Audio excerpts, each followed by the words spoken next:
Real estate's the easiest money you make or the hardest money you make. You never know what's around the corner, especially in a business like real estate. Long story short, I netted on that house about $63,000. I was maybe 19, 20. Next year's gonna be crazy. I hear you. This deal was the most hectic deal you can imagine. I just grew another gray hair through this mic. There was one house that did not close on time because there was a microwave shortage.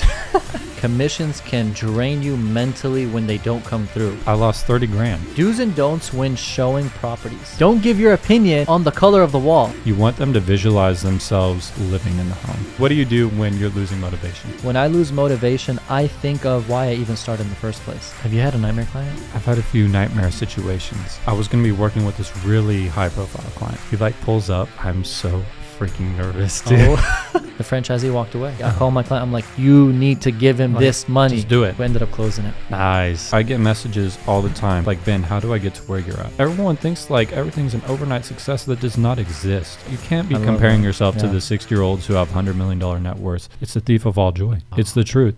What's going on, everybody? I hope you're all having a blessed day. Today, we got some excitement. Hey, let's go. bro. We got 1 and a K right here. Man, we did it. So Ben walks in and he goes, we hit 1,000 subscribers. I got a surprise for you. And I'm like, what are you talking about? So he goes, press my trunk button. I press the button and then these the balloons literally fly out. I had to catch them so they wouldn't fly away. We're hitting with that celebration at 1,000 subscribers. We want to personally thank every single one of you for pressing that button. Do you subscribe to channels? Of course. It's a lot of work.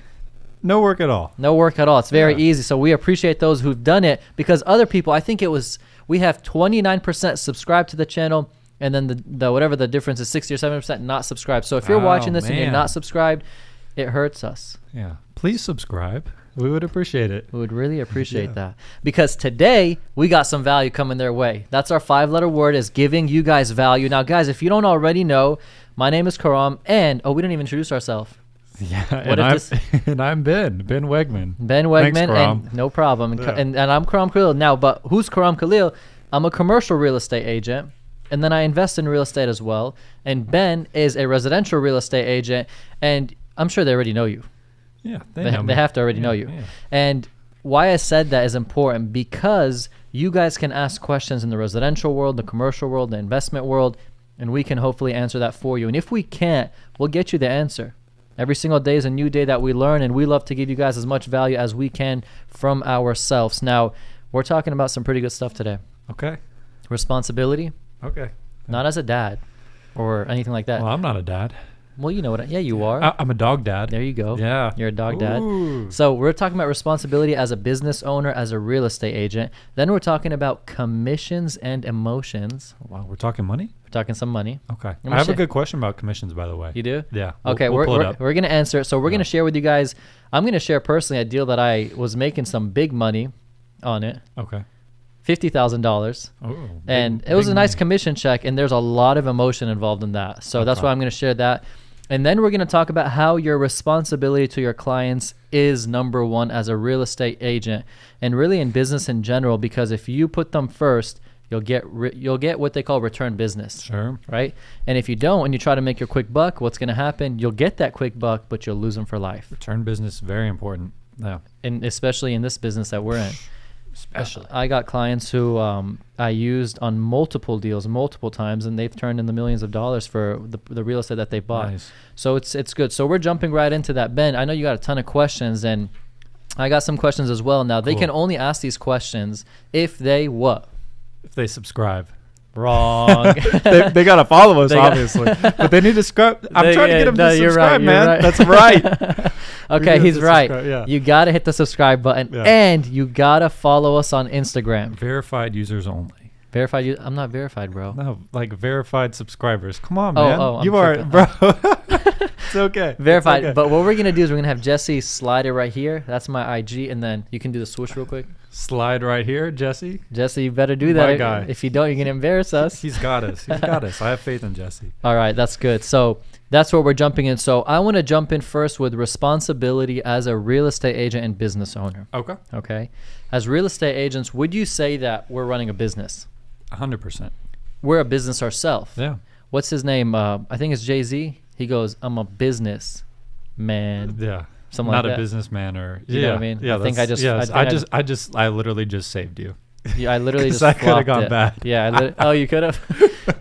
That's why we're good for each other, dude. What's up with that hat, by the way? Dude, I like we're it. posting this on Christmas week. Like, Okay. Yeah. I like it. I love ho, ho, it. ho. I love it, dude. Okay.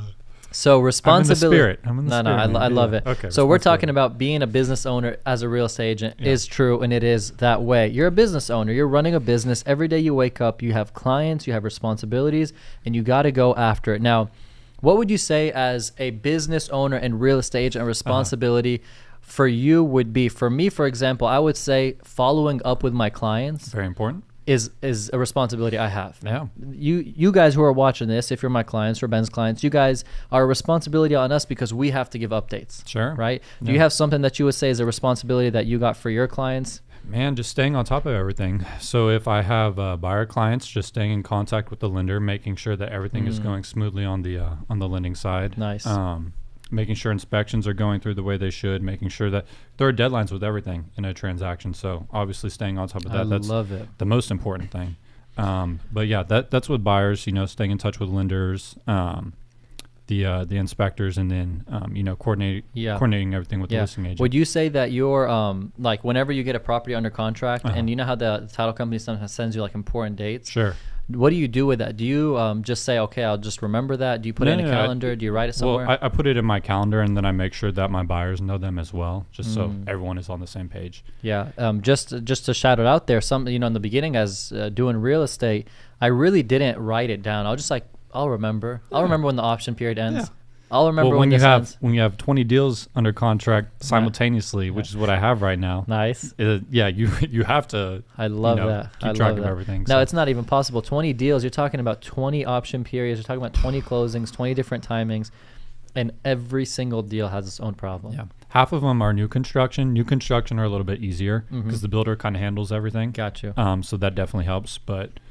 10 other ones that I really got to stay on top of. So look at this. Since you mentioned it, new builds, you don't get paid your commission from the day you sign contract. Correct. You get paid for a new build the day that the clients actually sign and the home is finished. That's a long time. Yeah, though. it's like a good year or so. Can you preach that real quick to everyone who's watching how patience is in real estate and how important it is? Because you just signed with a new build today. Yeah. Tell them exactly like. You're like, I just signed a $900,000 house. $900,000 on 3%. 20. Yeah. Hey, you quick. I'm on top of it, man. You for sure close a $900K deal if you know that commission number. Man, we close lots of deals over here. I love it. So look, walk them through it. So you just closed the deal. What's going on in your head? Like, are you going to that signing the paperwork excited and stuff? Because Ben, you know how much stuff can go wrong to not reach the closing of that. Oh, dude, anything can go wrong. We talked about that in our previous podcast. There's literally a million ways that a deal can fall apart. It's crazy. No, they sign for their home to be built, and like I said, it's like a 12-month process now. Dude, it used to be like 6 to 8 months, but just like the delays and everything, it's really made things much longer now. That's supply chain problems. You gotta supply chain, exactly. So you gotta wait it out a little bit, but that's okay. It's good because the way I think about it is we're almost in 2022. I have 13 deals already confirmed for 2022. That's awesome to think about. You know what I mean? It's like your taxes is probably pretty stressful to. Not as super stressful, but it's kind of a headache because do you count that your 2021 deals, like you signed that paperwork? Yeah. So let's say that's income of, let's just say 10 grand. Yeah. Do you calculate in your own task or your own accomplishments that you closed it in 2021? Let me tell you something, bro. Yeah. 2020 was by far my best year yet, right? 2020 was a crazy year. During the pandemic, just because interest rates dipped and everyone felt like moving to Texas because we have so much freedom here. Yeah. So 2020 was my best year by far. I came into 2021 thinking, dang, how am I going to replicate what I did in 2020? Like, I was worried, dude, because it was such a good year. Yeah. Guess what I'm going to do this year for 2021? I'm going to double what I did in 2020. Unbelievable. So you kind of like... You're talking actually doubling. Literally. Wow. Literally double. Wow. So I pay my taxes quarterly. Okay. So I like for the first half of the year, I kind of paid similar to what I did in 2020, and then the business just like picked up like crazy. So I'm like, oh, Like I gotta pay a lot more in taxes now. Yeah. But yeah, I mean that's very important. And you're running it. I'm sorry to cut you off. Like a business, you're paying quarterly. Yeah, just like a business. We're talking about being a business. And go ahead. Yeah, so it's very important to stay on top of that. And it just gets me thinking, like, what's next year gonna be like? You know what I mean? So I'm definitely staying very prepared on all of that, because obviously you don't want to be owing a lot of tax money. But it's pretty scary because you're talking about like what's next year, and sometimes you wonder, is the next year going to top this year? And you kind of get scared because you're like, okay, it's commission. Like you can kill it this year. Next year you can't do as much, or next year it gets a little slower. Don't say that. Don't say that. That's the mindset I had last year. Now I know, like, dude, like next year's gonna be crazy. I hear you. Crazy. Why can't it be crazy is the question. You know what I mean? Yeah. And I love that. It's a huge mindset thing because 100%. as we transition guys into commissions and emotions, commissions can drain you mentally when they don't come through. Sure. When the deal doesn't close. You get what I'm saying? Yeah. And we were touching on a new build home, new construction home. So when Ben or I or anyone who's watching this signs a new construction home, guess what happens? You're not getting paid until you go, the client actually moves in and actually closes. Yeah. So it can take 8 months, 10 months, 12 months, a year and a half. It just depends what problems are going on, what backlogs are they having. And you get paid. Funny story. Oh, dude, yeah. There was one house that did not close on time because there was a microwave shortage. I'm not moving unless I get my microwave. Dude, because of a microwave. It literally delayed it like a month. How crazy is that? Real common ones are like windows. That's been a big issue lately, is windows coming in time. Okay. Literally a microwave. Like we did the walkthrough and everything. Everything is perfect, but you're missing. There's like this giant hole where the built-in microwave is supposed to be, and it delayed closing. Dude, I'm dead. That's so hilarious. Yeah. Me personally, I'd go to my house and I'd rip the microwave and say move in, but clients want a brand new one. Yeah, dude. That's hilarious. Yeah, I believe you. Yeah. And you don't get paid until it officially closes. So guys, if your commission is 27 grand, you're gonna wait a year and a half. So it's almost like you're hustling today for something so far out. Yeah. But let me ask this. When the days of closing come and it's like back to back to back to back, and you're seeing 10, 20, 30, 40, 50, 60. Man. That's good. That's good, right? That's great. That's the blessing of it. And it's cool because it pushes money out, and you don't have the money today, so you're hustling harder. You're kind of looking forward to it. Yeah. You know what I mean? And today you're working hard because you don't got the money that you thought was going to bring you from that deal. Yeah, dude.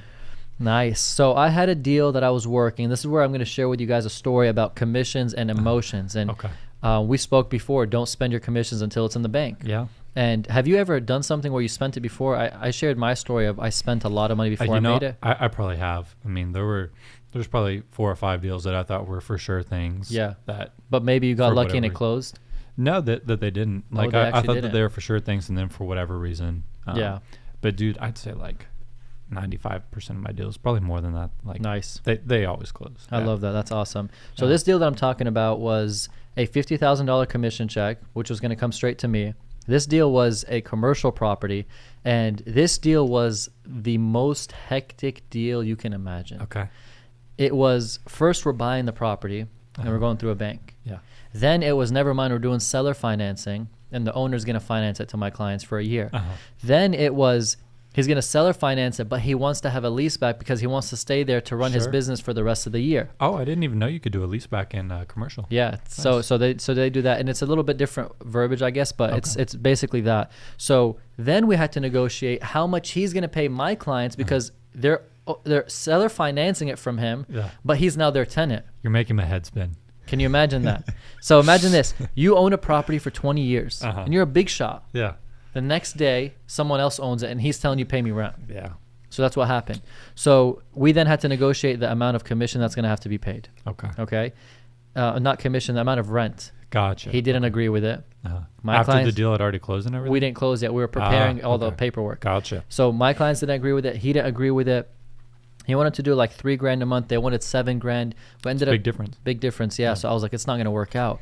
But this was negotiation for almost 8 to 10 months going on, right? Anyways, long story short, we ended up getting the rent right. We're talking about 1 week away from closing. Okay. You're like, I'm feeling it. I'm about to make 50 G's. I'm about to make 50 G's and life's about to be great. Yeah. Literally a day or two before, I think it was a Saturday or Sunday, I get a call, and it was a dispute over $2,500. Oh, man. And it got so sensitive because after 8 to 10 months of negotiating, you know sometimes that the seller and buyer just had enough. one small thing and it's going to die. There are so many deals like that. Right? Yeah. And as real estate agents, our job is to literally mediate the two. I don't even know if that's a word. Keep the deal alive. Keep the deal alive. Yeah. People think that real estate agents, they just come in and get commission. These gray hairs aren't for free. Yeah, mediate's a word, by the way. Oh, it is? Cool. So we have to basically keep the deal alive. So $2,500 on the table. You're about to make 50 grand. I was like, man, like I worked my butt off. This isn't right. But it's just too sensitive. So I go take the $2,500 from my money, from my commission. Yeah, which is what any good agent would do. Really? You believe that? Dude, there are so many deals that I have kept alive literally just because I sacrificed some of my commission. Nice. And it's important to me because it's like everyone's going to be happy. You know what I mean? And we can get this deal done and I can move on to the next one. But why is it always coming down to our commission? Like it's almost like the deal's dead, and to keep it alive, you got to dip into my money. Yeah. And we just worked our face off to hope to make that money. And they see the closing statements. They know what we're going to be making. You know what I mean? And I know you said you work like 8 to 10 months on it. They probably don't even see that, dude. They're like, oh, Karam's making all this money, like blah, blah, blah. You know what I mean? So, yeah, that's just what it is, dude. But, there's so many brutal. deals. I'm glad you agree with that because I'm a huge advocate for that is to chip in when needed. It's just important. Yeah. Anyways, I chipped in the $2,500. It still almost died. Long story short, I don't want to keep it dragging, but the deal ended up closing. Oh, so it did close. It ended up closing. Oh, okay. Well, I'm good. I'm glad you made your 50 grand. Then. Yeah. I thought you weren't going to make it. Dude, nice. Nice. But it was so emotional. Yeah. Because I was on edge for a week or 2 or 3 weeks. Just every day was a new thing, and I couldn't focus because I'm trying to get this deal done. But every day, the buyer or the seller had a problem. Yeah. Do you want me to tell you about a deal that did not close for me, where I lost a lot of money? Okay, go ahead. I lost 30 grand. Wow. From this. Yeah. Okay. Okay, so it was this beautiful home in Frisco, one of the nicest homes or nicest neighborhoods in Frisco. I do too. Frisco's a great area. Yeah. So it was a couple. The wife followed me on Instagram. She messaged me, hey, I like what you're doing. Can you sell our home? No problem. I'll sell it. So I met up with them. Everything was great. This was back before the market was pretty crazy. This was a higher end home. Obviously, I was going to make 30 grand. So, it was a nice priced home. Mm-hmm. So it was probably on market for 2 to 3 months. Again, this was before the market was crazy. Okay. We finally got an offer on it. Great offer. It's like, yes, like I'm gonna. That's it right there. Yeah, like we're gonna sell this house, and they're about ready to sell. I'm gonna make all this money. So we're like 2 weeks from closing, right? I get a call from the not the wife, but the husband, who I've been mostly in contact with the wife. And I hate when these just pull up. Like, who are you? Oh, just wait, just wait. Oh just man. wait. Guess what he tells me? Yeah, they're getting a divorce. He owns like all of the home. He's like, we're getting a divorce. I don't want to split half the proceeds with her. We're not selling. 30 grand. Droop. Down the drain. We take the home off market. He's like, I'm just going to keep living here. And dude. Yeah, 30 grand. I thought I had it and I didn't. This was probably 2-3 years ago, closer to 3 years ago. So yeah, it's man, quite a while, but it's sucks. Yeah. It sucks. It happens, man.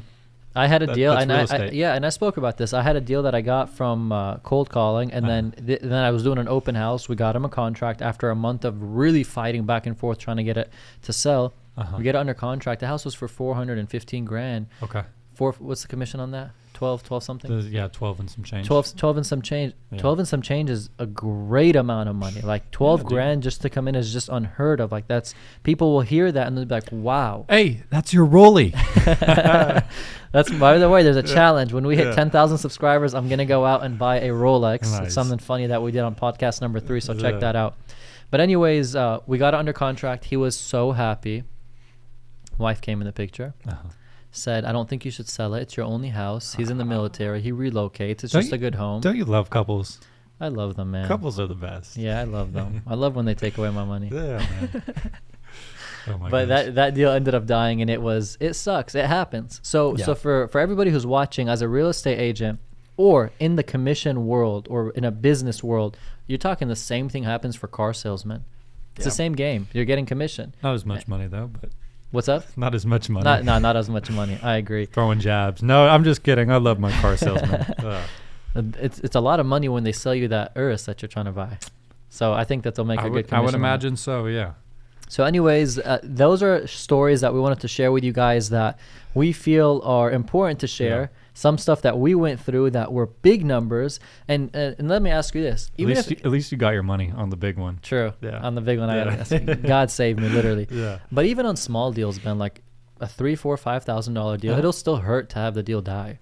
It'll hurt for your client. It'll hurt for you. It's more annoying than anything. Yeah. Because it's like you said, we put all of our time and effort into this, and we like to be rewarded for it. So, Ben, we have so many moving parts in real estate. Let's see if we can connect the dots together. Okay. You have the buyer and we're representing the buyer, let's say. Okay. You and I, we're representing the buyer. Me and you are representing the buyer. Okay. Okay. Nice. And we have a buyer who is a husband and wife. Okay. We list it on the market, and then we have. Wait, but we listed it? I thought we were the buyer's agent. We're the buyer's agent. So we listed the husband and wife's house on the market. Then we're the listing agent. Oh, I'm tripping. I'm lost. It's okay. You do too much commercial. All right. So we're the listing agent. We list their home. Yeah, we're listing it. Okay. I'm with you. And it's the husband and wife. Then we get an offer. Okay. That offer's from another agent. Yes. So now we have another agent involved. Yes. A buyer's agent involved. Then when we take that offer, we're taking it to the title company. It's an executed contract. Yes. Then we have to delegate to the clients to go take their earnest money. We take it for them. They wire it however. Correct. The buyer's agent will do that. Exactly. Yeah. And then the buyer's agent will do that for their buyers because they're buying. We're just chilling as listing agents. You're right. And then we have the buyer's agent doing an inspection. Yes. And then we're over there stressing, please, inspection come good. Yeah, because some houses aren't. Yeah, some houses I hope the foundation isn't just destroyed. Exactly. Yeah. So now we have them doing the inspection. We're stressing because the house can have problems: foundation, plumbing, electrical, HVAC, whatever, roofing. Yeah. Okay. The inspection came back. That's a problem that we have to deal with. Then from there, we have appraisal. Correct. They got to appraise the property. This is assuming there's no waivers. This market's appraisals can almost be as bad, if not worse, than inspection reports. Appraisals. So give an example on why. So that's where the money comes into play. So the house is for $700K, and the appraisal goes out, and he says it's worth $670. What goes on? So that means that either us as the listing agents, we have to go back to our sellers and be like, let's drop it down to 670, what the appraised value was, if they're cool with that. If they're like, no, we want 700K, that means that the buyer would need to make up the delta, 30 grand, but they also have an option to back out if they didn't want to come up with that amount. It's a clause in the contract. So, nice. Yeah, that's generally what happens. 100%. And if they don't have an option to back out, it's because they put the appraisal waiver, which correct. We see left and right today's market. Yes. Right? Yeah. So, but luckily for a lot of buyers, I feel like appraisers are appraising things a little bit higher. Just kind of account for how crazy the market is right now. Yeah. And let me tell you this, in the beginning when this pandemic went crazy and appreciation exploded, they weren't able to keep up because appraisers were like, how do we appraise these numbers? And there wasn't really comps to comp on. Yeah, now I'm not as worried representing the buyers as I used to be. Like you said back when this first started. Got you. Yeah. Okay, so us as listing agents, we then get the appraisal, and if it's lower, we then have to go talk to our client. And let me tell you this, I listed a house for $600,000. It appraised at, I'm not joking, listen to this number, $470,000. Sorry, $469,000.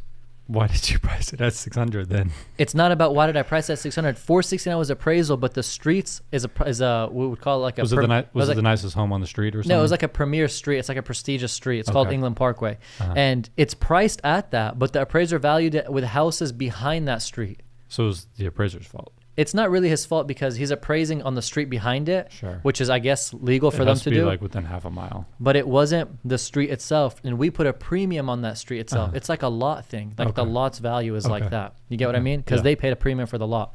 But anyways, 600 grand. He came at 469. It's a big difference. It was, and by the way, we're doing price drops from 600. We went to 580, then 550. So we were somewhat overpriced. Sure. Anyways, 469. Guys, calling your client who once wanted 600 grand and telling them it's appraised after you're in contract and they're happy. At that number, it's a tough call to make. It's an extremely tough call to make, and that's what we have to do. Yeah. So then it appraised. We dealt with that problem, and then you run hoping that the lender gives you the green light. The CTC, clear to close. Oh my God. They send you that email in the subject line in fat caps. Yep. You're like, CT, you said CT. Money time. Yeah. And when they give you that green light, you're good. But you as a buyer's agent and as a listing agent, it's never wrong to call the lender every week, every week and a half, and just be like, what's the update? Anything going on? Did you guys send the appraiser? Are we looking good? Have they sent you paperwork? I was repping the listing. I was representing the people who are selling the properties. Sure. I was calling the lender for the other side, and he was literally telling me day after day they aren't sending the documents. So I would go off on the other agent. I'd be like, why aren't your clients sending the documents? And she or he is like, we didn't even know they're not sending the documents. So lender thing? So the agent didn't even know that they're not updating the lender. So some agents literally put it under contract and assume their client is dealing with the lender and they have nothing to do with it. Yeah, no, you got to stay on top of it, which again goes back to responsibility, what we were talking about. Beautiful. And by the way, Ben, we call that a good agent versus a bad agent. Yes. And a good lender versus a bad lender. A good lender should be updating you every step of the way. Good point. Good point. And so would you say a good lender would reach out to you as a listing agent or buyer's agent and be like, hey, your clients are sending paperwork? Everyone. They send out updated emails and they CC everyone on them. So everyone knows what's going on. Got you. Yeah. And what we're sharing is basically the loop of real estate and how things are as a real estate agent, and when you're listing and when you're selling and how the stresses are. It's wild, to be honest. Yeah. When you're talking about you're trying to live this month and you got 20 variables that can kill your money. Yeah. I just grew another gray hair through this mic. I know. It made us crazy. Like we just deal with it now. Yeah. We're used to the stress. I feel now. you're so calm. You're just like, yeah, dude. We just deal with it. Like I said, dude, 20 deals under contract all at once. Yeah. I'm chilling, man. I love that. I do what I can. I'm really big on controlling what you can control, and then just letting everything. But you've been also so you got 20. I know you got 20 plus deals under contract right now. I know that you're also, as this expansion is happening. So us in commercial real estate, we have a capacity of 20 to 30 listings, whether it's shopping centers, medical buildings, office buildings, industrial buildings, multifamily. Yep. Basically, it's a number of 20 to 30 listings. If you have that in your portfolio, I think right now I have like 27, then you're able to manage those listings, their leases, their sales, their whatever it might be. But when you start exceeding, when you go like 25 plus, it starts to being something where you have to delegate it out. Dude, I'm like, dang, can I like keep this around like 10? This is a really good problem to have. Interesting.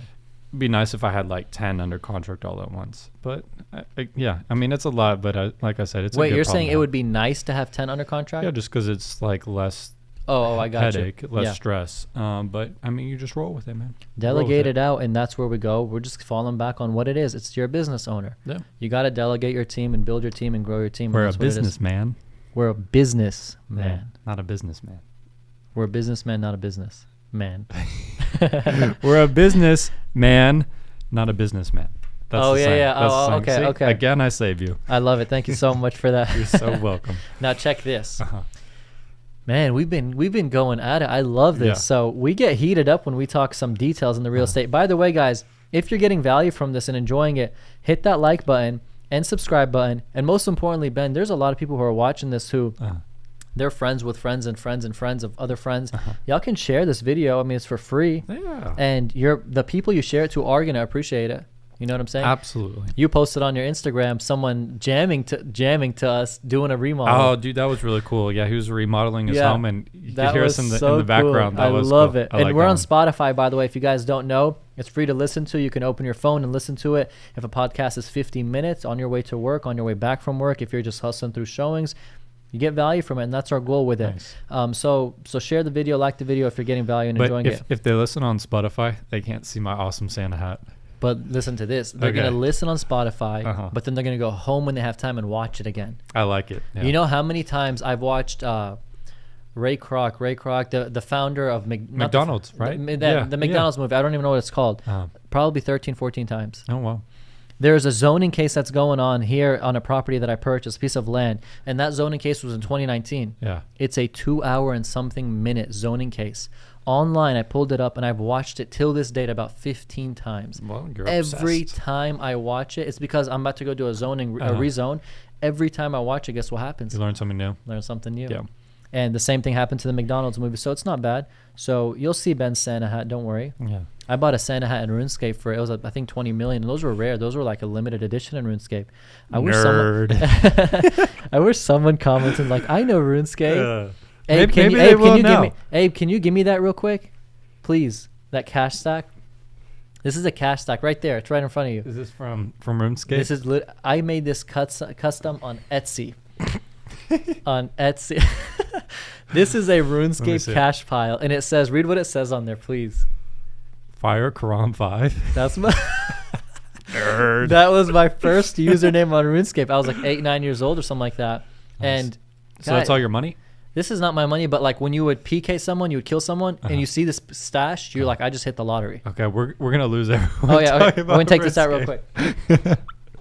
I love it though. Fire Karam 5. Fire Karam 5. Yeah. Okay, where were we? So we were talking about. Oh, this is a good one. I want to get into this one. Let's do it. Your clients are a responsibility on you.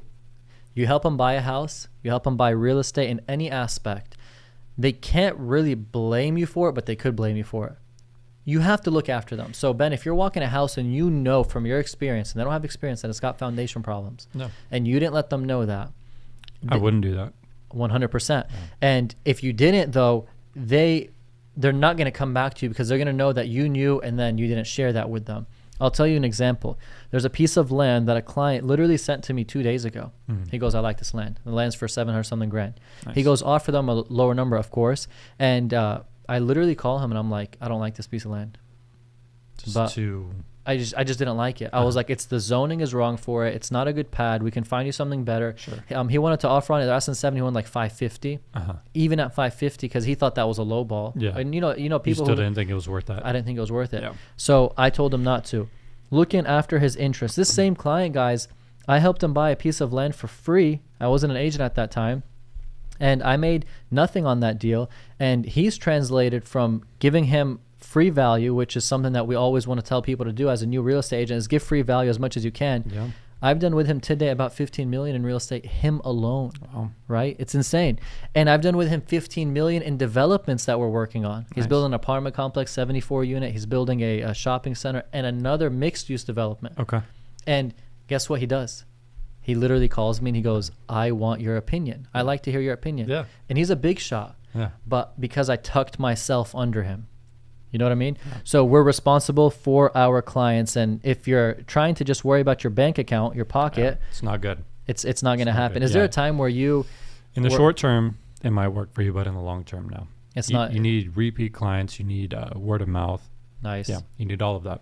I love it. And build a sustainable business. Would you say that your business is based off of referrals, repeat clients more than... 100%. I have plenty of clients too that I've closed multiple deals with. Nice. Yeah, because you do it right the first time. They know you're legit. They go to you every single time after that. I love it. Yeah. I'm with you 100%. Yeah. So look at this. We're jumping into the questions. All right. Ooh. You excited? I'm excited. Now these questions, I know you said you have some on your phone, Ben, that you want to also say. These questions, what we do with these questions is you guys ask them on Instagram. And when you ask those questions, follow me here on Instagram. You can do your... Follow me here Jesse on Instagram. will put that for us. Yeah. And what we do is we basically say your name and then we answer the question for you. So it's like a shout out, us respecting and really appreciating you guys put in the question and then hopefully giving you guys the answer so you feel good. So I got some questions here. While you pull those up and start asking, I'm going to start looking through mine too. My mom called me. Your mom, you got to pick up, bro. Mom, I'm okay. You have to pick up. Shooting my podcast. It was like 5 minutes ago. Oh, okay. You just gotta. I guess you gotta just tell her. Yeah. Be right back. Yeah. She knows I'm fine. Oh, by the way, let me tell you something. If you have to tuck it, can you do it like that? I'm gonna check it over here. Yeah. Your arms are long enough, so yeah. It's fine. It's fine. We'll check it soon. Okay. Yeah. Look at this. I'm gonna ask this question first. This is an interesting one. So we have Ianet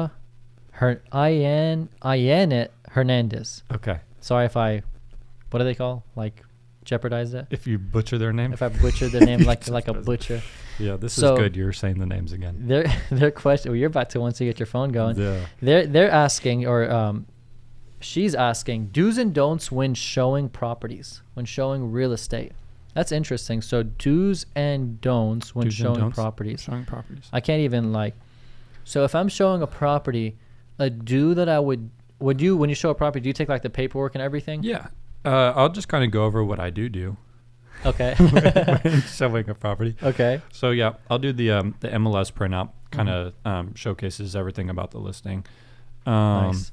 I'll kind of walk them through the listing. I'll let them kind of walk in front of me so they can kind of visualize everything for me. It's important when you're showing your clients homes, you want them to visualize themselves living in the home. So you don't want to really hover over them. You want to kind of give them some space.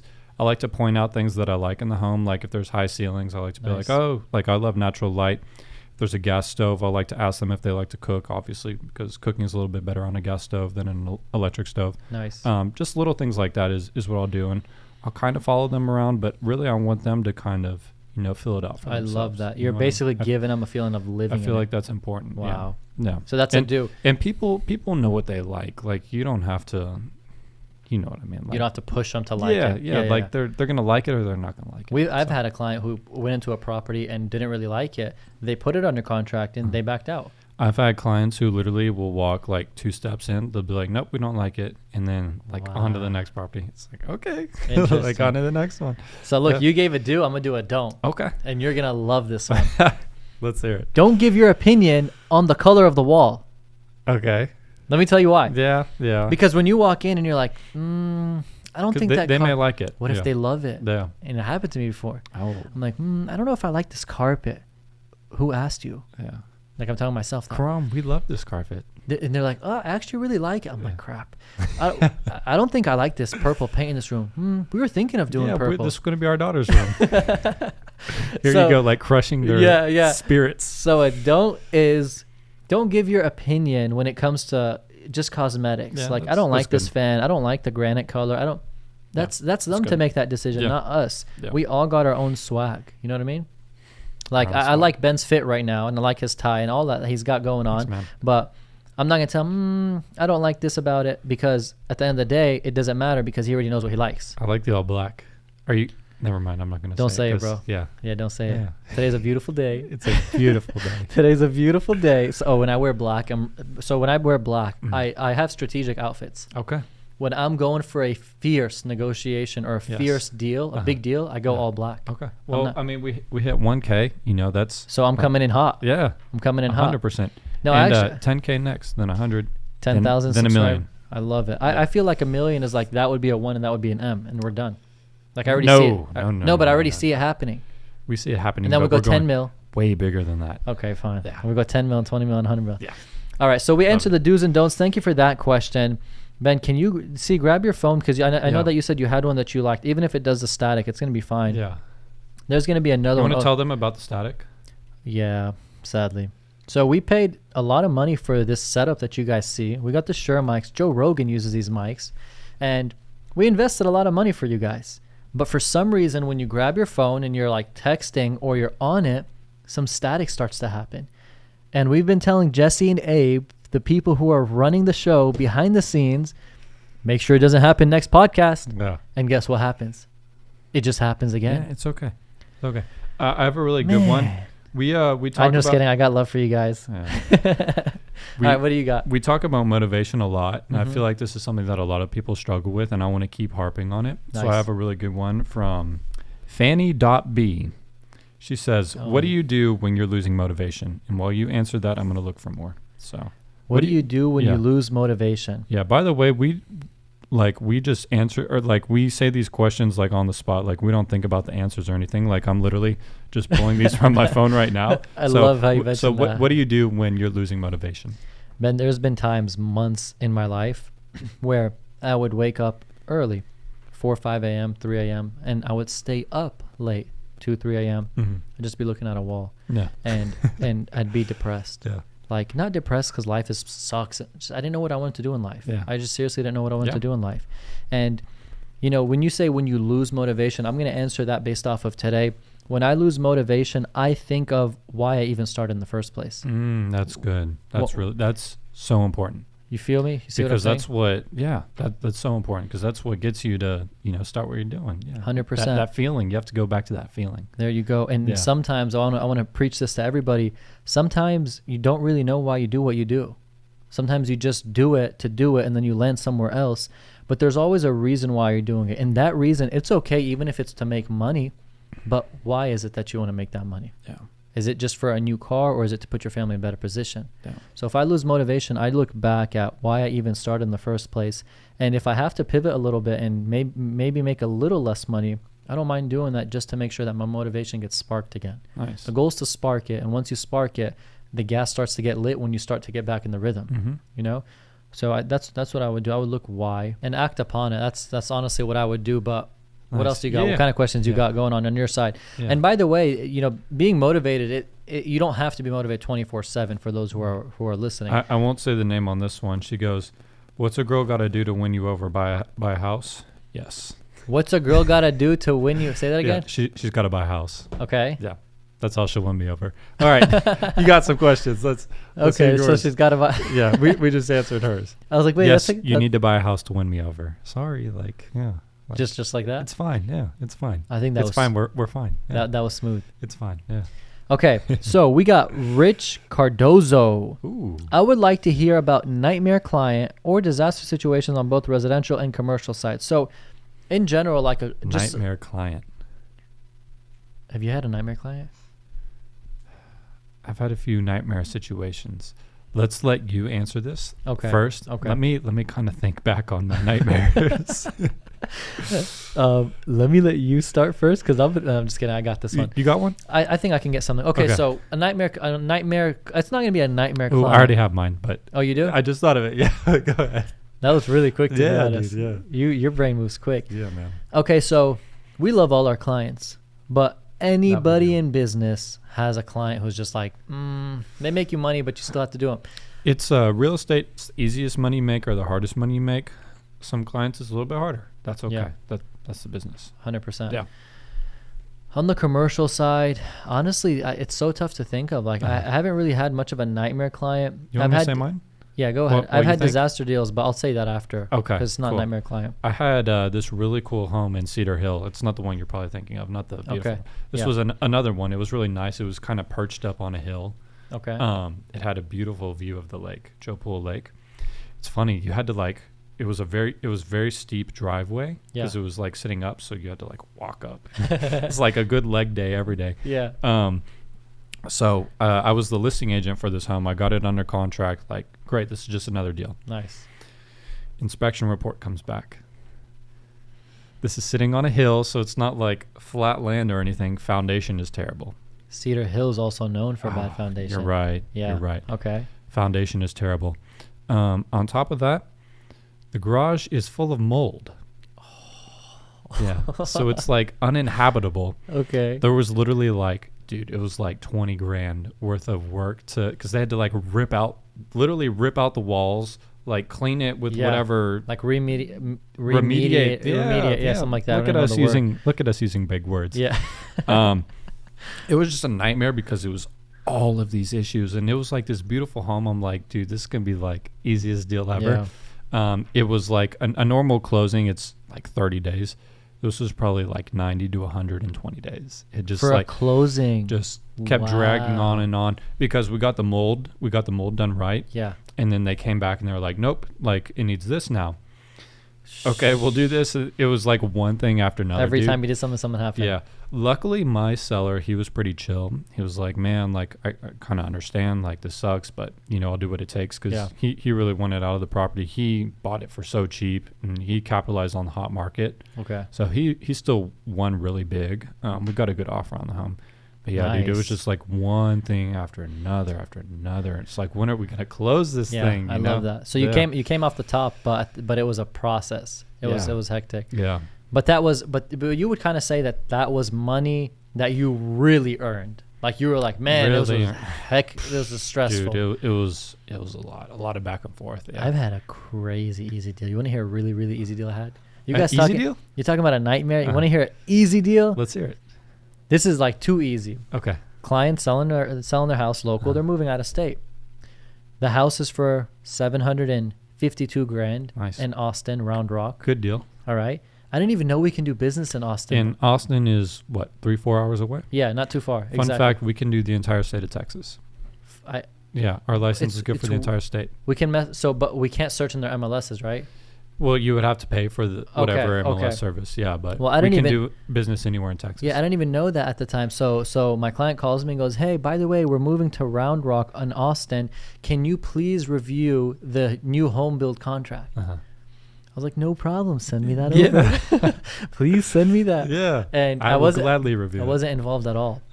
And then I ended up calling the lady who was running the show over there in the sales department. Said, "Send me it over." She sent me it over. I reviewed it, and I was like, "Oh, by the way, can you please add my name in there?" I read the contract in like 5-10 minutes. Main points, bulletin points, made sure everything was good. Yeah, made sure everything was good. $752,000. I never walked the house, saw the house, spoke, negotiated, nothing. New builds are the best. 3% on. I think I made like 22 something thousand. Nice.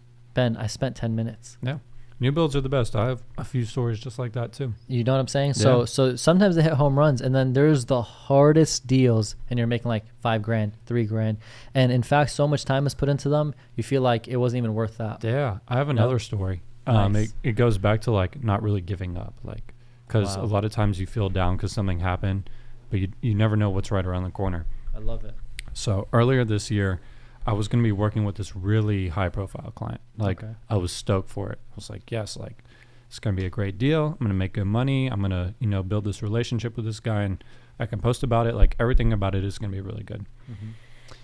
For whatever reason, it didn't work out. I mean, we didn't even really get started. I think it was a newer athlete, right? That I'll go as far to say that. I won't go too much further into it. I love it. But I think when they first like start their career, they get like a giant group of people, like advisors, I guess, who kind of tell them where to go. So unfortunately, they didn't go with me. Okay. Totally fine. I was bummed about it though. I was like, man, this sucks. Like I really wanted to work with this guy. And you're real good at what you do, so you were. Dude, I would have. I would have. You would have put him on top of your head, literally taking care of him. It's okay. It happens. Yeah. So I was a little bit down about that. Literally a week later, I get the call, which would turn out to be my biggest deal of the year. So the previous deal, it was a good sized deal. Nice. This was about 4 times the size. Holy. Yeah. Wow. Yeah, and it came out of nowhere too. Good job. They're like, so and so is going to be in town, like literally this weekend. Can you show them places? This was like Friday, and they're coming in this weekend. So I'm like, just like change everything, like for this client, because it's a big deal. So literally, I showed them places that weekend. We get it under contract that weekend. Huge deal. Nice. Huge deal. Turned out to be one of the easiest deals ever. But what's important about this is I was so bummed about this original deal, right? I was so bummed about it. You never know what's around the corner, especially in a business like real estate. Wow. So like don't be feeling sorry for yourself, because as long as you keep moving forward, like good things are going to happen. I was super bummed about this deal. I ended up closing a deal that was 4 times the size, and it was like the easiest deal ever. So that's just the business, man. And you never know what's going to happen on the other side. Yeah. I love that. Yeah. That is such a good story. It was a lot of fun, and I'm glad that I'm able to tell a story like that, because I love it. I feel like that's experience right there. People need to hear that. Everyone listening, he said, never give up. Yeah, never give up. Don't feel down on yourself, because literally you don't know what's around the corner. So just keep moving forward, man. That's beautiful. And it's easier said than done, right? Yeah. And like you have a big deal lined up, and it doesn't happen for whatever reason. But you just got to keep moving. But you got to do that. Yeah. If you don't, I mean, you spoke about this on podcast maybe number 1 or 2. You were like, you can't throw yourself like a pity party or something like that. Yeah. You know what I'm saying? Yeah, they don't do anything for you. And then you're literally just wasting time. They hold you back 100%. I love that story. Have you ever seen that picture? It's like 2 miners, and there's like a wall of diamonds, and one's about to hit it, or one's kind of close to hitting it, and the other one on top was about to hit it, but he's walking away. He gave up when he was like this close to hitting it. But this guy, the guy on the bottom, he's going like he's going to hit the diamonds.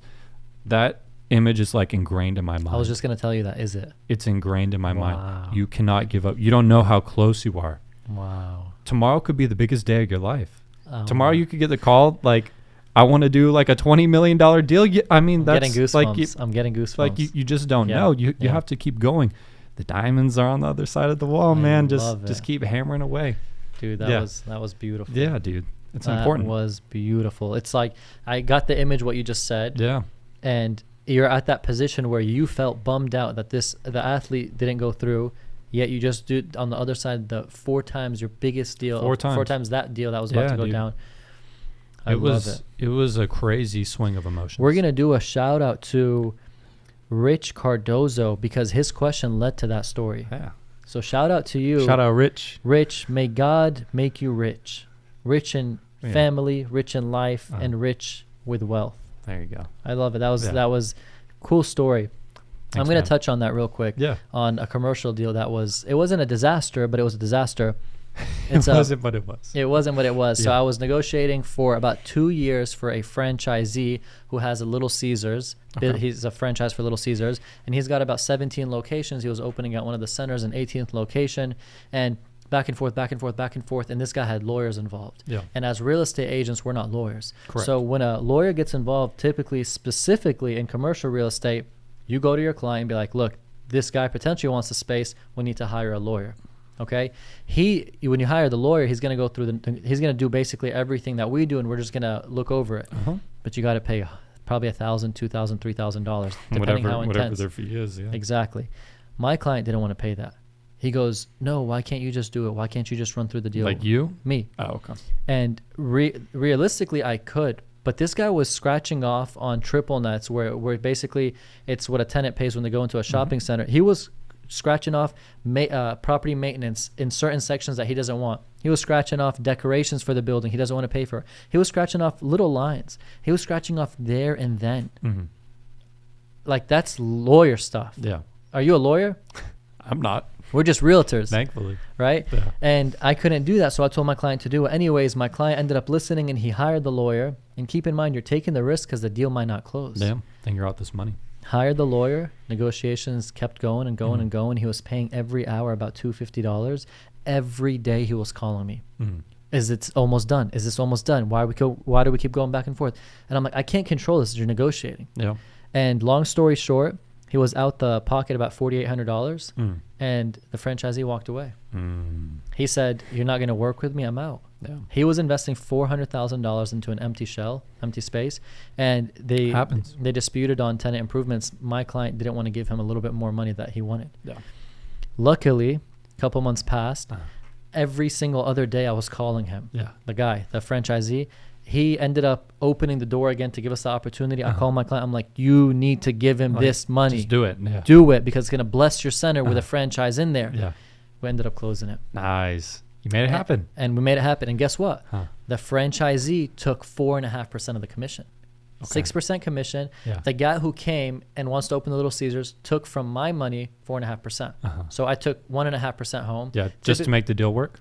So typically they'll take 4 or 4.5%. Okay. If you're representing the tenant. Sure. He had no agent. This guy was sharp. Gotcha. And he ended up taking the money that I was supposed to make, and he didn't really take it. But this was all for the sake of getting the deal done. Just because I was like, if the tenant gets in the building, my client will be blessed. Yeah. Looking after the client's interest, I didn't care what I made. In fact, this specific shopping center, I've marketed 6% commission to anyone who comes within the next week. Oh, nice. I've done promotions like that. Yeah. And I looked at my client. I'm like, I don't care about making money on this deal. I want to bless your center and get people in there. That's good, man. To let them know, because some centers are just brutal. And then next center he has, he'll bring you on. 100%. And in the game of commercial is this: you fill their shopping center or whatever real estate they have. You then list it for them for sale for $5 million. Once it's all full. He wants it's all full. So you're making commission filling the center up. Then you're making commission selling the center. Yep. Then he's like, oh no, I'm profiting $3 million. I need a 1031 this money. Yeah, to the next investment. To the next deal. So then I'm representing him on another $5, $6, $7 million purchase. And I'm over there chilling on my yacht. Yeah. Soon. Right? Yeah. So that's the game. It's beautiful, and that's really how it is. So that hopefully answers his question that he asked us. Yeah, that was good. That was good, right? Yeah. I think that it's cool. Sometimes we like whenever you were sharing your story, it bounced off an idea in my head. I don't have these like stories written down. Sometimes I wonder. They just kind of come back. Yeah, but I wonder sometimes, like, should I have written these stories because they're cool stories for the future? Do you think people do that? Things worth talking about, I think you'll remember. Cool. You know what I mean? Nice. They come back to you. There you go. Yeah. Like the cool thing. Yeah. Let's see what else we got. So we have. We need a banger question. These have all been really good. You got it. You want to bang? Yeah. Are you sure? Let's get a banger question. Okay. Okay. We already. So no, I'm gonna get you on. I'm just looking through that. The pressure is on. Here's the bang. Are you ready? I'm ready. When did you realize your turning point in your career? Love it. Yeah. If there was one. That's a good one. We know that you said you started, when you were younger, not in real estate, but you were doing some other stuff. I've got a story. There you go. So this was a bang? It was a turning point in my career for sure. Okay. This was like the first big name athlete I ever worked with. Oh. Big name, like he's like a star, dude. Like really? Superstar. Yeah, okay. One of the best. Okay. And you don't specifically name names. It's just protection and stuff like that. Yeah. That's just I just want to make sure for those who are like, why doesn't he say the name? There's just sometimes you deal with clients who are higher profile. You sometimes don't share the names. I think it's important to kind of keep it confidential. Yeah. But yeah, dude. So this was my second year in the business. Oh. And social media was starting to pop. Okay. And so this guy hits me up. It's like, hey man, I want a house. Like, yes, like just this is like awesome. Like, there's nothing more beautiful than a high profile messaging you. 100%. Wow. 100%. So he reaches out. I start sending him places. He sees one that he likes. This is like the turning point in my career when I landed this guy. I'm like, this is great. Dude, he like pulls up. I'm so freaking nervous, dude. Because, okay, I didn't have a lot of money back then. Okay. This is like a lot. If I close this deal, this is a lot of money. Oh, wow. Right? Okay. Like this is a huge deal to me. Okay. Dude, he's like pulling up. I'm literally like, people are going to laugh at me. I'm literally like slapping myself in the face. Like, dude, like freaking get it together. I was so nervous, dude. I was so nervous. People don't see that. They think that you just pull up and it's cool. And that happens with experience, but slapping himself, it's real. Yeah, dude. This is a very real story. And I've never said this story before. Okay. I love it. So he's Guys, walking up. Hit a like button if you enjoy this. He's walking up. So I'm getting myself right. I'm like, dude, it's like now or never, like fight or flight. You can't mess this up. This is a lot of money. This is a big deal. Yeah. So long story short, like I was really nervous, but I made the deal work. Good job. And that, to me, getting that deal done with someone like that and making that kind of money, that was a huge turning point. That was when I was like, wow, I really saw the potential in this business, and I knew what it takes to close a deal like this. And it was just like, man, dude, up from there. I was like, let's go, baby. Honestly, when you're sharing that, I got nervous for you. Yeah, just you dude, saying that. I was he like pulled up in his nice car. I'm like, oh, it's really him. Like, this is about to happen. Yeah. Wow. Yeah, man. Was the closing a smooth closing? Smooth closing. Yeah. Nice. So it went as good as you would want it to go. It's like I said, dude. Like I didn't have money when this first happened. You know what I mean? Like I knew that this was like not life changing, but life changing. Like. It was possibly life changing for your wallet for that time, but also mentally life changing to let you know what I had can never be like seen that kind of money before. Okay, you know what I mean. Okay, you see that in like TV shows and stuff, wow. TV shows and movies. So it was, dude, it was crazy. I love that. That's a big turning point. Yeah, it woke you up. That's awesome. How about you? A turning point for me would be really. So here's for me, it's a little bit different because 12 flipping iPhones, electronics, 15 flipping cars, 18 flipping houses. I don't know if there really was a turning point for me.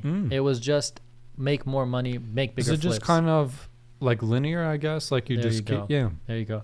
It's literally like this, bro. I'm drinking Ozarka water, and now I'm drinking Essentia. Why? Because of you. Yeah, because I put you on. Because of you. So... it was like that. I was flipping phones and I was making $100, $200 and iPads and like anything electronics. And then I was flipping cars making 1,000, 2,000, 3,000, 4,000. And I was like, what can I make more? Yeah. Men make 10, 20, 30, 40. And then it's like, what's next? What's after that? Yeah, dude. Bigger developments and stuff. So there wasn't really... You didn't have like one like crazy insane deal that just kind of financially changed you? Is the IRS watching? I did. Okay. Can you say that's a turning point? I'm asking you. Yeah, no, you're right. Yeah. So because I mean, I feel like there's a moment where you don't. I mean, you were closing all these deals and stuff beforehand, but was there ever a moment where you didn't have a lot of money and then you just made like a jump to where it's like, oh wow, this is really nice. Okay.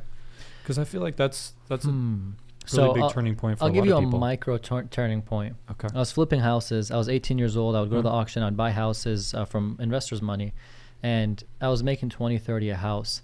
And then there's this one house that I bought. I was maybe 19, 20 years old, and it was four digits, which is the address. Okay. Blue Carriage Lane in Fort Worth. That was the address. Nice. So I know that property very well.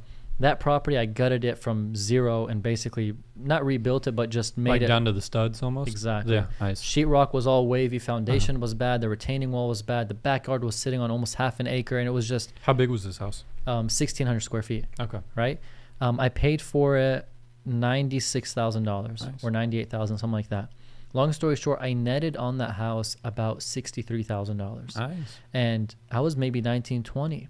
And when you talk, Dude, are you kidding me? Like, Right? that's huge money. and for when you 19, talk 20. turning point, I was like, why can't I make this on every other flip? Yeah. Why can't I consistently keep doing this? What if I had, instead of this one flip I bought for that month, I bought 3 or 4 of them, and I made 6,666. I made $180,000. Mhm.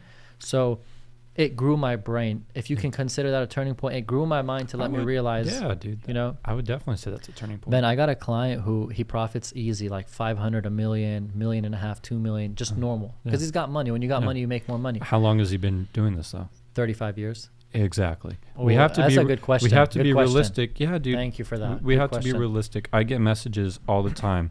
It's like, Ben, how do I get to where you're at? I've been doing this for 6 years, right? Yeah. I've literally been doing the same thing every single day for 6 years. And you said you're a workhorse. I'm a workhorse, dude. Yeah. What people see today is 6 years worth of such hard work. That's how I got to where I am today. So if you want to get to where I'm at today, and I'm not saying that to like give myself a big head or anything, 100%. like I'm saying this to answer their question. You You're- have to like be willing to work every single day, work hard every single day for years. For years. That's what everyone thinks like everything's an overnight success. That does not exist. That exists for like 1,000 people in the world, and there's like 8 billion people in the world. Let me just say this. I'll look at the camera. You're not going to become an overnight success. It's just like the odds are against you. You know what I mean? We need to be realistic. If you want to get to where you want to be, you have to realize it's going to take years. Nice. Hard work. I love it. Hard work. Long nights. You're going to doubt yourself. You're going to be feeling sorry for yourself. You got to push through it, man. For years. Preach, baby, preach. For years, dude. For years, man. I'm telling you. Beast. I love it. Yeah, I just yelled so loud. I think I broke the audio. But it's okay. Preach, Jesse will make it sound good. Preach it, Ben, because listen to this. How much do you value your success versus if you got it overnight? Yeah. It's knowing your sweat, your blood, your tears, your hard work, and all that. Yeah. You value it more. Everyone wants for it to happen overnight. And certainly that's not a bad thing. But what I'm saying is that's probably not going to happen. Like the odds are just against you. And you do appreciate it much more like when you're rewarding yourself after like all of the hard work. You know what I mean? So you're talking, that was a huge key point. Yeah. 35 years going in back business. going back to your guy. He's closing these big deals.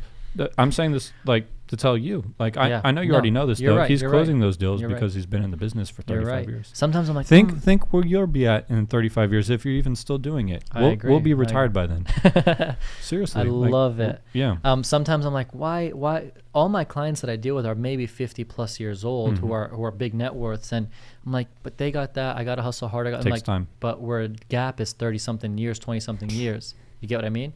100%. And so what I was trying to touch on is he's making this money now easy. So when he makes 50 grand, it's really like nothing to him. Yeah. So when I made that 60 something thousand, I then was like, what's the next level? Yeah. Last year you said you made X amount of money. This year you did better. The third year you want to triple, quadruple it. And it's like you always want to level up in life. Facts. Our previous podcast number 3, our thumbnail was level up your lifestyle. Right? And I know you're a big proponent, if that's a word, proponent. Is that a word? Stop doubting your words. These are words, my friend. Yeah. These are such good words. Yes. I didn't even know that they're words. I know that you're big on that, leveling up your lifestyle and then treating yourself also for doing good things. Absolutely. So that was really good what you said. I want to go back to, because I feel like this is so important, the guy who's been doing it for 35 years. So this guy's probably what, 50, 60? Yeah, he's about like 55, 56. So you can't compare yourself to people like that. How old are you, Karam?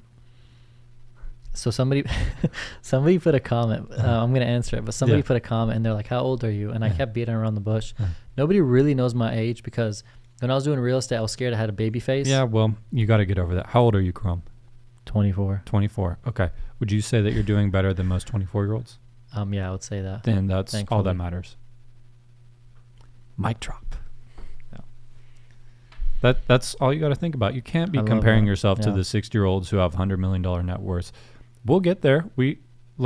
They just have had way more time than us. You know what I mean? Wow. We'll get there. We'll get there before they get there. Before they got there. You know what I mean? So yeah, that's some powerful stuff. That's important. Don't compare yourself to all these other people. Yeah. That's something for I'm letting that soak in. I'm responding super slow. Yeah. But that's something for everybody watching. Is don't compare yourself to other people. We're motivating each other. We're motivating them, but we're motivating each other at the same time, dude. 100%. Yeah. We have people who are watching this podcast right now. They're 1 year in the business, 5 years in the business, 10 years in the business, plus 20 years vets. Who knows? But just because you're 1 year in the business, don't compare it to someone who's 5 years. Yes. Heck, even 2 years, right? Yeah. There's a big gap between your first and second year. People wouldn't think that, but there's a huge gap. And let me ask you this: can't 1 year in your career completely dominate the last year? Yeah. Meaning, so you can't compare year to year in real estate because it's just a big leap. So if you're in year 1 and someone's in year 2 and they're killing it and you're not killing it, don't say I'm behind. Yeah. Year 2 is when it starts to pick up for you. So, nice. Yeah. Okay. So I think that comparison is what kills people to innovate. It's the thief of joy. That's the quote. Comparison is the thief of all joy. Comparison is the thief of all joy. Which is so true. It's so very true. Yeah. That's why, this is important too. There are certain people I can just kind of tell by their energy that they're trying to compete with me. For whatever reason, I don't like being around those people. Wow. I don't like being around those people. I'm literally, dude, I'm competing with myself. I'm trying to be better than I was yesterday. You know what I mean? I'm not trying to compare myself like he closed this deal or she closed this deal. It's the thief of all joy. Wow. It's the truth. I'm focused on myself. How can I make myself better? I'm not focused on what everyone else is doing. And I feel like that's a huge part of my success too. It's like that. You may have seen this picture. It was from the Olympics. It was like two Olympics ago. So maybe like 8 years ago or whatever. Okay. Michael Phelps, you remember him, the swimmer? Yeah. It was him and this Brazilian swimmer. And Michael Phelps is like this much farther than him to the finish line. And the only reason why he's going to beat him is because the other guy's looking back at him. He's like, where's Michael Phelps? Michael Phelps is dead on. I'm going to hit the wall. I'm going to win this. This other guy who's literally this far, who probably could have beaten him. There's a picture of it. It's like it's a picture that went viral. He's like literally looking up at him, and Michael wins, dude. Like, you can't compare yourself to people. Wow. You gotta have the blinders on. That is such a beautiful. Yeah, that's dude. a beautiful way to put it. Dropping gems today, man. No, I feel it today. Maybe it's the Santa hat. Maybe I should wear this episode. But that's so important. Valuable. That's so important, and it's hard with social media. Mm-hmm. Yeah. Because we see our timelines, and everyone's getting a new car, new house. Everyone's on vacation. You got to cancel all that out. It's brutal. Your time is going to come. Yeah, I'm going to speak on behalf of everyone watching. It's tough to cancel it out. It is. It's very tough. What would your advice be to cancel that out? Do you unfollow or social media less? I'll unfollow certain people that I just get that vibe from. Okay. Yeah. Now, and if they want to feel a certain way, so be it. I have no ill will towards those people. Yeah. It's a me thing, dude. Yeah. It's like I got to do what I got to do to make sure that I'm going to become the most successful. I don't like being around people that try and make everything a competition. Wow. Would you say that so for viewers who are watching who keep comparing to people online, would you say that you advise them to unfollow or use social media less, to not have that in their mind, to not let them feel that they're not ahead or they're behind or they're failures? Yeah, they can do that. I'm trying to think of what else I can do, because that seems a little extreme, just to like unfollow everyone. No, not unfollow everyone, but like there's people. There's a 24-year-old just like me who's crushing it, and I'm doing pretty well. But I'm looking at that 24-year-old, and I aspire to be good like him, but it keeps weighing me down. Would you suggest? See, that's tough, man. Yeah, that's it is. Tough. It is pretty tough. It's best if you can get inspiration from these people. If you can look at all the great things that they're doing, you can draw inspiration from it. So we're talking that sometimes you're looking and it demotivates you, then saying you got to turn that around, flip it, be like, wow, this guy, it just closed this huge deal, like that's awesome, that means I can do it. He's like the same age as me. There you go. There you go. Dude, it goes back to what we always say too. It's a mindset thing. There you go. Change your mindset, then in real estate, it's real estate and life in general. We're talking now life is the mindset is what keeps you pushing.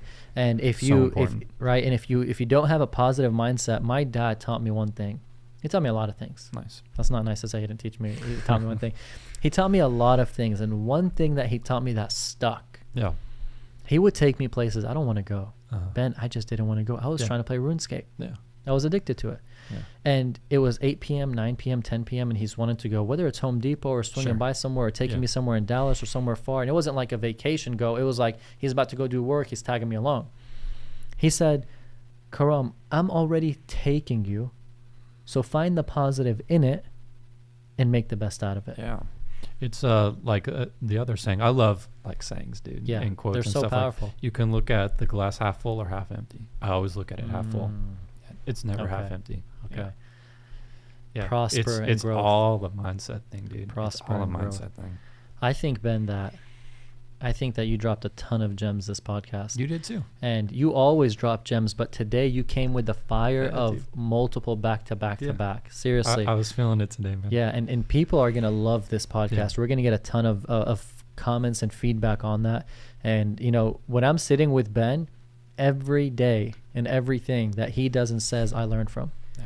It's growing off of one another, building off of one another. Experiences are different. And just hearing what you said, I'm wearing a suit. You can't see it, but I got goosebumps going on because things that were said are true. Yeah. And late at night when I'm over there stressing and late at night when Ben was over there stressing, we just kept on pressing and pushing. And when you do that, guess what happens? You land somewhere. Yeah, dude. And I'm glad that, you know, I can have that effect. And I'm thankful for you, man, for, you know, giving me this platform. Like, you kind of pushed me to want to do a podcast.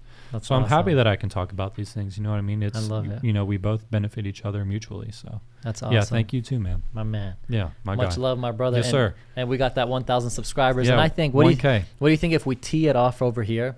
Yeah. Because I think that Jesse, are we an hour plus on this podcast? 1 hour 10. Oh, did they just hear Jesse's voice for the first time? Okay, guys. So if you watch the Joe Rogan podcast, Jesse is like our Jamie. Jamie controls everything for Joe Rogan. Jesse controls everything for us. We're very thankful for Jesse. So. And we will only give you the privilege to see Jesse when you subscribe. Yeah, when and if you subscribe, and it'll be a special appearance. Nice. You can't just see him. Yeah. We don't even at him. Yeah. Because you can't see him just like that. He's our unicorn. He is. That's funny. Yeah. Oh, he's talking again. He said once we hit 100K. 100K. We'll consider it. We'll soon. Consider it. Maybe we'll make an NFT out of Jesse. Nice. We'll figure it out. We'll monetize him. We got love for everybody that we work with. Guys, we appreciate you watching, tuning in. We're so blessed to have you all who are watching this. I speak on behalf of Ben because I know he loves you all. We love you all, and we thank you for everything. We hope that you're getting value from this. You're enjoying this. You're really having a good time when you hear and watch what we got going on. I thank you so much for everything. Thank you for the likes, for the shares, for the comments, for the love. 1K. 1,000 subscribers. We barely put up 3 videos. That may not seem like a big number to people, but the more like we do this, it's like, oh wow, like 1,000 people. Like that's my graduating high school class. Like, that's nice. Seriously, that's a lot of people. And nice. I respect the YouTube grind more. Like I thought it was much easier. Really? Yeah, I thought it was much easier. I love that. So I love how you noticed that. It's cool to be humbled and appreciate, you know, numbers like 1,000 people. I love that. The YouTube grind is not easy, and the hours that's put in and the work put in. I love how you said that. Guys, we want you to go out there and win. Anything that me and Ben can help with, please reach out to us, message us. We have a ton of things that we plan to push out for you all to give you guys more value on the podcast and externally. So if you guys have any care to that stuff or like it, make sure that you stay connected with us. And I think for right now, Ben, we're going to wrap up the podcast and give much love to everybody. Yeah. Happy holidays to everybody out there. Yes. Thank you all so much for watching. And Ben, take it away. Give them your last stuff. We appreciate y'all. 1,000. That's huge. We're on to 10,000 next. Let's awesome, go, man, baby. Awesome. Let's go. Both of us guys, we're out. Peace. Episode 4. Let's go. I love it, man. Good my stuff. guy. All right, everybody, take it easy. Bye-bye. Peace.